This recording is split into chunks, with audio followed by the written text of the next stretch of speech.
Nerimoju dėl kovos, mirtinai bijau. Neatrodo išsigandęs ir neturi toks atrodyti. Tau nebūtina to daryti. Manau, kad būtina. Žinai, su tavim gyventi nebuvo lengva. Žmonės žiūrėjo mane, bet galvojo apie tave. O po šito bus dar blogiau. Nebūtinai turi būti, bet bus. Juk tu turi daugybę privalumų, baigė. Kalbėjai apie mano pavardę, tik dėl jos gavau padorų darbą, tik dėl to žmonės iš vis turi su manim reikalų.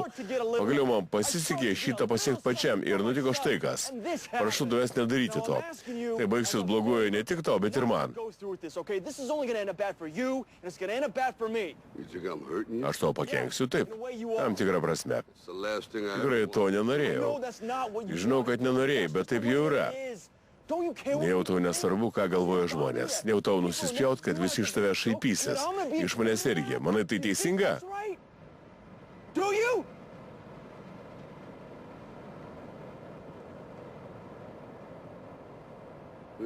Nepatikėsi. Bet kadaise tilpdavai man į delną. Aš tai iškeldavau ir sakydavau tavo mamai, šitas vaikas bus geriausias pasaulyje. Jis bus geriausias iš visų. Tu užaugai puikiu žmogum. Man buvo didelė garbė žiūrėti, kaip tu augi. Tada tu atėjo laikas atsistot ant ko ir išeiti, ir tu tą padarėjai. Bet vėliau pasikeitėjai. Tapai nebe savimi. Leidai žmonėms sakyti, kad esi nieko nevertas. Kai tau pasidaro sunku, ieškai kam sverst kaltę. Tarkim, žmogui, kurio šešėlyje esi, pasakysiu tau štai ką. Pasaulis ne vien tik saulutė ir vaivorykštės. Jis gali būti ir labai žiaurus. Man nusispjaut, koks tu kietas. Jis tave parklubdys ir neleis atsistoti, jei tik leisies. Niekas kitas nekirs tau tokio skaudaus smūgio kaip gyvenimas. Bet svarbiausia, nesmarkus smūgiai. Svarbu tai, kiek smūgių atlaikęs gali toliau eiti į priekį. Štai kaip laimima.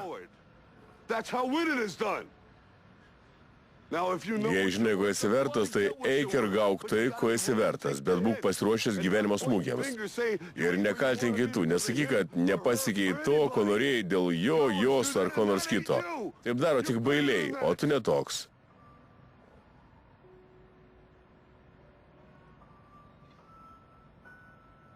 Tu vertas daugiau. Visada tave mylėsiu, kad ir kas nutiktų. Tu mano sūnus. Mano kraujas. Esi didžiausias mano turtas. Bet kol nepradėsi savim tikėti, tu gyvenimo neturėsi.